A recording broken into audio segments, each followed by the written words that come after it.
Hey, happy Friday. This week we got nutrition labels for phones, 7 and 8,000 mAh batteries became the new normal in China, and the Google trial revealed some interesting information. Welcome to the Friday Checkout.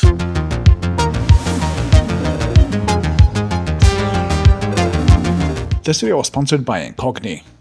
Okay, for my first story of the week, after the EU enforced USB-C on all the phone makers and tablet makers, now comes the next big thing, labels. Starting on the 20th of June 2025, all smartphones and tablets sold in the EU will have to have a label that will indicate battery life and efficiency, durability, repairability, and more, all using a standardized system, and that will look exactly like this. Here you see a quoted battery life in hours and minutes based on a standardized test. Then you have a rank from A to E for repeated free-fall repairability class, which is basically a drop test score for durability, which includes tests like surviving 45 1-meter drops without reduced functionality. Then next there is battery endurance in a cycles or cycle life with a number provided, with a new minimum that is set at least 800 full charge-discharge cycles with 80% capacity retention. Then there's a repairability rating that goes from A to E as well. And finally an IP rating, which is already pretty well standardized. And all of these are obviously designed to make it much easier for consumers to compare devices at a glance. The EU makes some of their testing cycles public, such as this one for the battery, which includes cycles of phone calls, idle, web browsing, streaming, gaming, data transfer, and so on, in a repeated manner.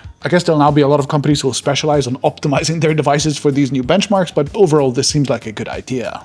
And now, beside the labels, new rules will also mandate that phone makers provide critical spare parts and repair information for at least 7 years, plus also to ensure that their devices are designed for easier disassembly and repair, hindering which will be prohibited, and device makers will also have to disclose scarce mineral use, such as cobalt in their batteries. So how good all of this will turn out to be will depend on the implementation, but in theory, all of this sounds pretty good on paper. For now, this will only be mandatory for devices sold in the EU, but all the information, all the data, all the repair manuals and everything should be available outside of the EU as well, I guess, so it might benefit everyone.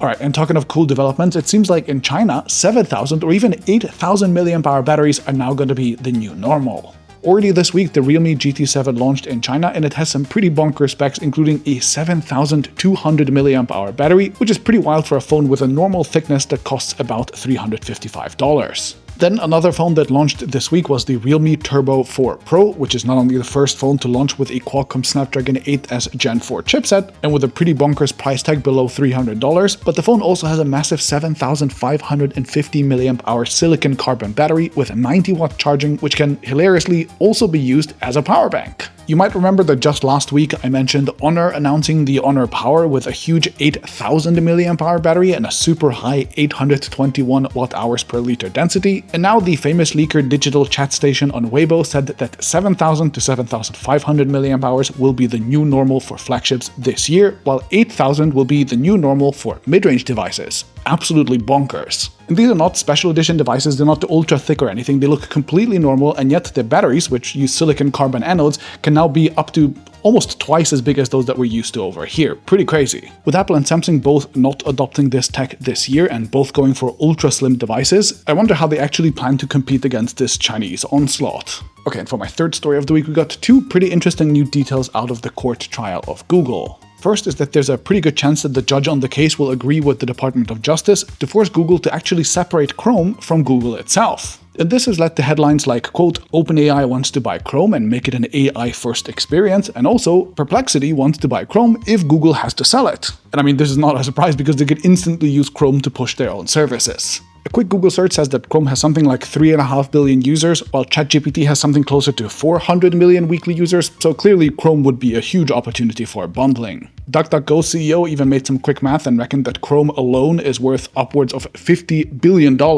So splitting that off would be a huge deal, but that's not all, because the case also revealed that OpenAI also really dislikes using Bing. Bloomberg reports that OpenAI's ChatGPT chief said that their relationship with their provider number one, which we can extremely confidently assume is Bing, had significant quality issues, and that the search information from that provider was not good enough. It became clear over time that it was not viable to depend on another company in the long run, and that it was, at best, a near-term solution. Being called not viable is pretty brutal, and I love these court documents because they show us how companies actually think instead of the public marketing messages, which are often heavily beautified.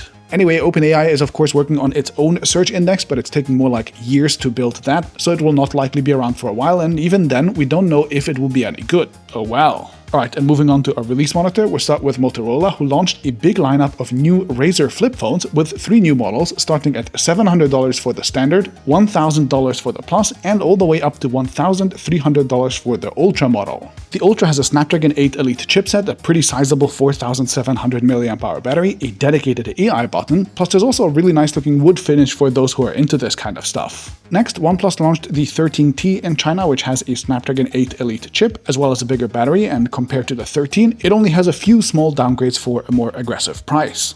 And also this week I got a review unit of the brand new Insta360 X5, and I found 3 big changes versus the X4. First, you can now not only use lens guards that you can screw on, but you can actually replace the actual main lens with a DIY kit yourself, which is nice. Second, the image quality, if you're not outside with perfect sunlight, is significantly improved, including much better colors, clarity, and dynamic range. And third, the price also went up from $499 to $549, which is $50 extra. As usual, links to all the products are down in the description, and now onto the brief, which we start with 2 leaks from Samsung. First, the Galaxy S25 Edge reportedly has a new leaked launch day, and it's the 13th of May, with US availability reportedly starting on the 30th of May, so in about a month. Second, there's also a leaked launch date for the next Galaxy Flip and Fold, and that is for the first week of July. Nice. Then also this week Meta started rolling out live translations to all Ray-Ban smart glasses, and this will apparently even work without an internet connection if you download a language pack in advance. Sounds useful if you don't mind Zuck training his AI on your conversations.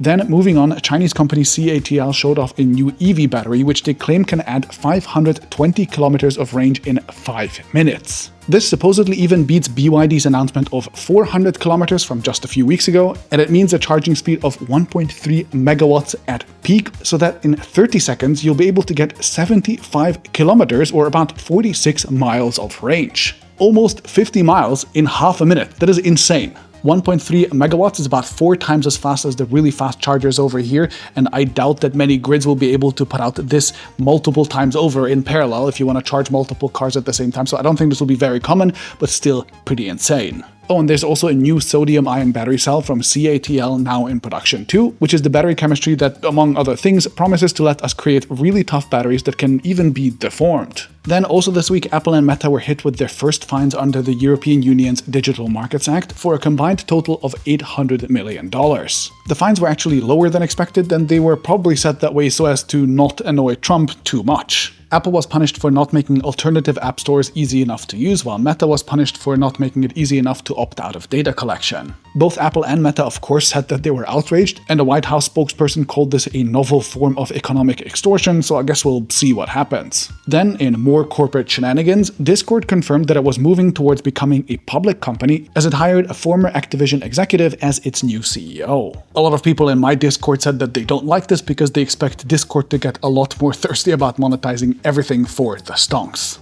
And talking of monetizing everything, Google announced that it will not ditch third-party cookies in Chrome after all, unlike they originally planned. It seems like their alternatives called Privacy Sandbox and Flock are apparently dead in the water because people thought that they gave Google too much power. And talking of privacy issues, just a few days ago we learned from a public filing that Conduent, a company that handles loads of US government-related payments, had a cybersecurity incident that leaked a significant number of individuals' personal information.